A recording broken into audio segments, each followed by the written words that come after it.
Bismillahirrahmanirrahim. Student, now we will discuss about the cyclic phosphorylation.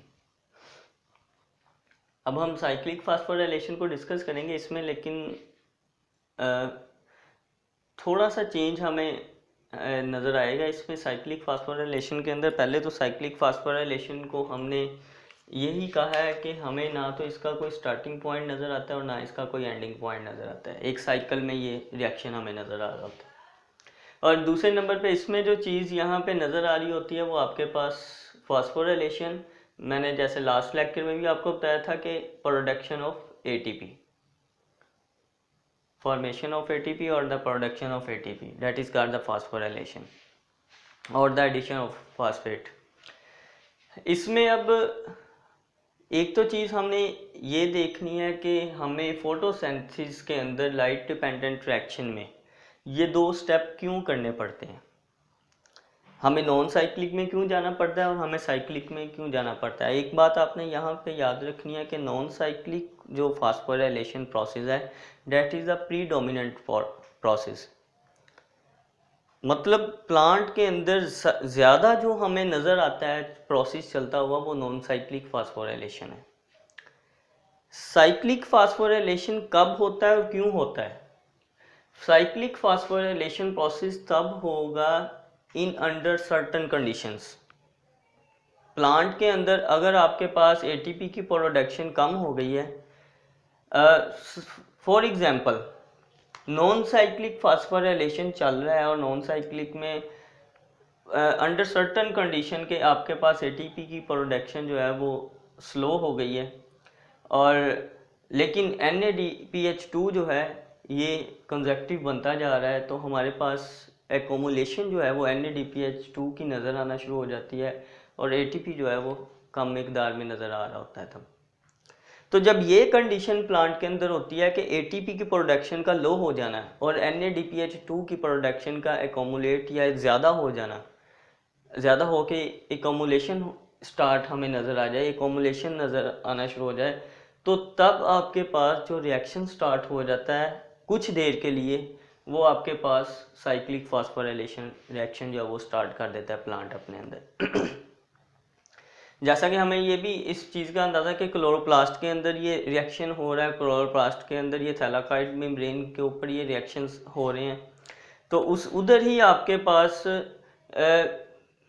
एक time ऐसा भी आ सकता है या अंडर सर्टन कंडीशन हम कह सकते हैं, कोई ऐसी कंडीशन हो सकती है प्लांट के अंदर कि हमें एटीपी की प्रोडक्शन या एटीपी की अमाउंट कम नज़र आए और NADPH2 की अमाउंट जो है वो ज़्यादा हो जाए, तो तब आपके पास एटीपी की अमाउंट को ज़्यादा करने के लिए जो रिएक्शन स्टार्ट होता है उसे हम नेम देते हैं साइक्लिक फास्फोराइलेशन।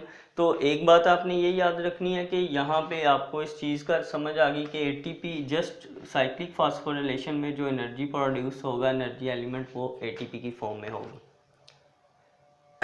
दूसरे नंबर पे साइक्लिक फास्फोराइलेशन में आपके पास जस्ट फोटो सिस्टम 1 जो है वो यूज़ होगा। फोटो सिस्टम 1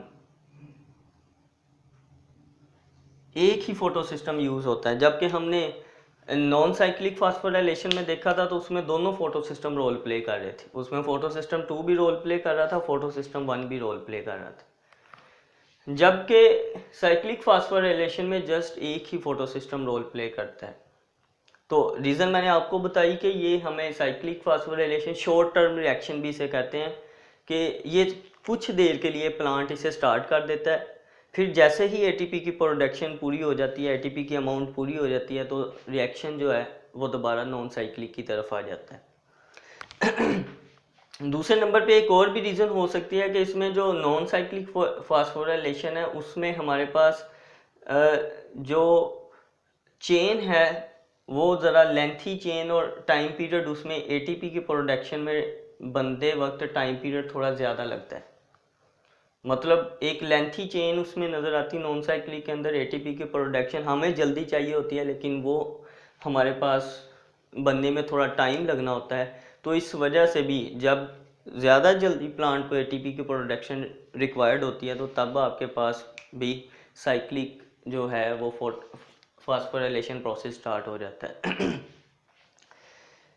तो इसमें सिंपल एक एग्जांपल के अगर हम एक पोजीशन पे पहुंचना चाहते हैं, मतलब हम अगर यहाँ से पंजाब कॉलेज में ही जाते हैं तो हमारे पास पंजाब कॉलेज में जाने के लिए बहुत ज़्यादा रूट नज़र आते हैं। तो हम हमेशा ट्राई यही करते हैं कि हम शॉर्ट रूट से पोजीशन पे जल्दी पहुंचे, जिसमें हमारा टाइम भी कम कंज्यूम हो और जिस पोजीशन पे हमने पहुंचना है उस पोजीशन पे हम जल्दी भी पहुंच जाएं। तो सेम यही कॉन्सेप्ट प्लांट के अंदर साइक्लिक फास्फोराइलेशन का है कि नॉन साइक्लिक को ये तब उस वजह से चूज़ नहीं कर रहा होता कि ये एक लेंथी प्रोसेस और इसमें टाइम कंज्यूमिंग ज़्यादा हो सकती है, जबकि साइक्लिक फास्फोराइलेशन के अंदर टाइम कंज्यूमिंग जो है ये कम होती है और क्विकली जो है वो एटीपी की प्रोडक्शन हमें दिखाई दे रही होती है। तो इसमें जो चीज़ें इन्वॉल्व होती हैं वो हमारे पास इसमें फोटो सिस्टम 1 और उसमें हमारे पास फेराडॉक्सिन प्रोटीन, साइटोक्रोम कम्प्लेक्स, प्लास्टोसायनिन, ये इतना हिस्सा जो है ये रोल प्ले कर रहा होता है साइक्लिक फास्फोराइलेशन में। तो इस वजह से इसे कहते हैं कि जस्ट वन फोटो सिस्टम जो है रोल प्ले कर रहा है वो किस में, साइक्लिक फास्फोराइलेशन में। अब होता कैसे है ये, थोड़ा सा अब इस पे आ जाते हैं। आपको इस बात का तो रीज़न मिल गया होगा कि साइक्लिक फास्फोराइलेशन क्या होता है। एक तो आपने याद रखना है शॉर्ट टर्म प्रोसेस है ये। दूसरे नंबर पे प्लांट के अंदर ये तब हो सकता है कि अंडर सर्टन कंडीशंस के, मतलब प्लांट के अंदर नॉन साइक्लिक के रिजल्ट में एटीपी की प्रोडक्शन कम हो रही है तो लेकिन कंजक्टिव हमें NADPH जो है वो उसकी तादाद ज़्यादा दिखाई दे रही है। तो एटीपी की तादाद को पूरा करने के लिए भी जो प्लांट जो है ये कुछ देर के लिए ये रिएक्शन को स्टार्ट करवा देता है। तो ये रिएक्शन ये कंपोनेंट्स को यूज़ कर रहा होता है, जिसमें फोटो सिस्टम 1 700 वाली, उसमें आपके पास फेराडॉक्सिन प्रोटीन को यूज़ करता है, साइटोक्रोम कम्प्लेक्स को यूज़ करता है और लास्ट पे प्लास्टोसायनिन को ये यूज़ करता है। अब ये रिएक्शन चलता कैसे है, सेम वैसे ही आपके पास कि सनलाइट जो है ये एब्जॉर्प्शन होती है सनलाइट की, यहाँ पे एनर्जी क्लोरोफिल ए में जाती है। क्लोरोफिल ए में जो एनर्जी जाएगी अब इसमें ये होता है आपके पास के इलेक्ट्रॉन्स जो हैं ये मतलब एक्साइटेड हो के मूव कर जाते हैं फेराडॉक्सिन से जो हमारे पास ये। अब आपके माइंड में एक यहाँ पे कॉन्सेप्ट या एक चीज़ आएगी कि यहाँ पे जो गैप आएगा उसे कैसे फिल करेंगे। इस चीज़ को कंफ्यूज नहीं करना आपने। हमारे पास जो इलेक्ट्रॉन ऑलरेडी पहले यहाँ पे फिल था, अब यहाँ से अब क्या करेंगे कि एनर्जी के आने से ये जो इलेक्ट्रॉन जो ऑलरेडी पहले यहाँ पे पड़ा हुआ था और यहाँ पे फिल किया हुआ था, मतलब जो नॉन साइक्लिक में से इलेक्ट्रॉन ने आके इसे गैप को फिल किया था वो पड़ा हुआ है यहाँ पे। अब यहाँ पे जो इलेक्ट्रॉन पड़ा होगा मतलब फेराडॉक्सिन में जाएगा, वो बजाय फेराडॉक्सिन में जाने के फेराडॉक्सिन प्रोटीन से NADPH में जाने के वही इलेक्ट्रॉन दोबारा कहाँ पे मूव कर जाएगा, साइटोक्रोम कम्प्लेक्स में। साइटोक्रोम कम्प्लेक्स में मतलब एक शॉर्ट वे को चूज कर लेगा। साइटोक्रोम कम्प्लेक्स से फिर वो जाएगा प्लास्टोसायनिन में, प्लास्टोसायनिन से यहाँ से एनर्जी को रिलीज करेगा अपनी को, फिर दोबारा उसी इलेक्ट्रॉन में, मतलब जो नीचे से सनलाइट आती जा रही है और एक्साइटेड होते जा रहे हैं, इलेक्ट्रॉन जा रहे हैं और फिर ये गैप को फिल करते जा रहे हैं और इसी तरह ये चेन जो है ये हमें दिखाई देगी। मैं इस बात को दोबारा थोड़ा सा रिपीट कर देता हूँ कि आपके पास नॉन साइक्लिक फास्फोराइलेशन चल रही थी और चलते चलते अचानक आपके पास प्लांट को ज़रूरत पड़ी एटीपी की ज़्यादा अमाउंट की, तो नॉन साइक्लिक को रोक के कुछ देर के लिए तो प्लांट ने साइक्लिक फास्फोराइलेशन स्टार्ट कर दी।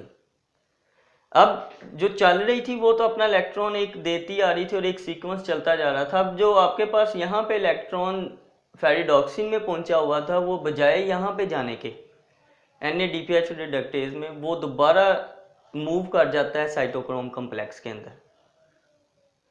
साइटोक्रोम कम्प्लेक्स से फिर वो दोबारा प्लास्टोसाइनिन में आता है और दोबारा जैसे ही एनर्जी इनको मिलती है एक्साइटेड होते हैं, ऊपर की तरफ जाते हैं और फिर ये इलेक्ट्रॉन इस गैप में फिर फुल हो जाता है और यही इसी तरह एक साइकिल की फॉर्म में। और ये जो आपके पास एनर्जी जो है जो यहाँ पे रिलीज कर रहे होते हैं वो ATP बनती जा रही होती है।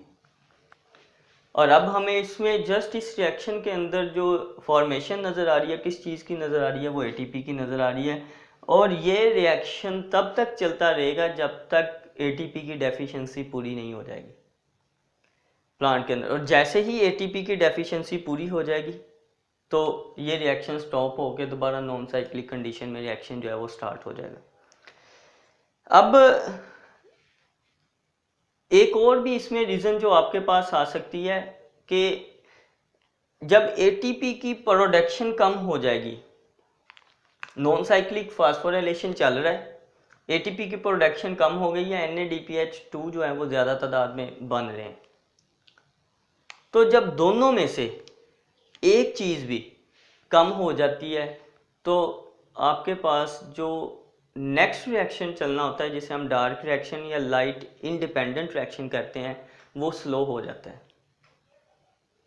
तो उसे स्लो होने से बचाने के लिए अब उसे आपके पास जब दोनों में से एक चीज़ की कमी हो जाती है, फॉर एग्जांपल NADPH2 ज़्यादा और ATP कम में मिल रही है, उसे एनर्जी पूरी नहीं मिलती जिसकी वजह से वो रिएक्शन जो है लाइट इंडिपेंडेंट रिएक्शन या डार्क रिएक्शन वो स्लो हो जाता है। तो उस चीज़ को फुलफिल करने के लिए, उसकी अमाउंट को पूरा करने के लिए साइक्लिक फास्फोराइलेशन प्रोसेस जो है वो स्टार्ट होता है प्लांट के अंदर। तो ये भी एक रीज़न है आपके पास। क्या आपके पास इसमें ATP की प्रोडक्शन जो है, क्योंकि ATP और NADPH ये एनर्जी के 2 मॉलिक्यूल्स हैं और ये दोनों मॉलिक्यूल्स जो आपके पास डार्क रिएक्शन को स्टार्ट करने में, डार्क रिएक्शन में रोल प्ले कर रहे होते हैं, डार्क रिएक्शन को कंप्लीट करने में रोल प्ले करते हैं। तो इस वजह से इनकी अमाउंट का पूरा होना आप प्लांट सेल के अंदर, क्लोरोप्लास्ट के अंदर, ये बहुत ज़्यादा ज़रूरी होता है। तो इनकी अमाउंट को पूरा करने के लिए फिर ख़ास तौर पे ATP जो होती है उसकी अमाउंट को पूरा करने के लिए साइक्लिक फास्फोराइलेशन प्रोसेस होता है। तो इसमें आपको सिंपल ये तमाम क्वेश्चंस के आंसर के इसमें सिंपल में ये एक ही फोटो सिस्टम यूज़ हो रहा है। इसमें आपके पास जो प्रोटीन यूज़ हो रही है फेरिडॉक्सिन प्रोटीन है, साइटोक्रोम कम्प्लेक्स प्रोटीन यूज़ हो रही है, प्लास्टोसाइनिन यूज़ हो रहा है और दोबारा इसी तरह ये रिएक्शन जो है ये आएगा, मतलब इलेक्ट्रॉन चलता जाएगा, एक साइकिल में ये रिएक्शन जो है ये होता जाएगा और ये तब तक होता जाएगा, ATP प्रोड्यूस होती जाएगी, जो एनर्जी है रिलीज़ करेंगे इलेक्ट्रॉन्स, उससे ATP प्रोड्यूस होती जाएगी जिससे हम फास्फोराइलेशन प्रोसेस कहते हैं। तो ये तब तक रिएक्शन चलता रहेगा जब तक ATP की प्रोडक्शन जो है वो फुलफिल नहीं हो जाती। तो ये हमारे पास जो है ये साइक्लिक फास्फोराइलेशन है। Thank you ji.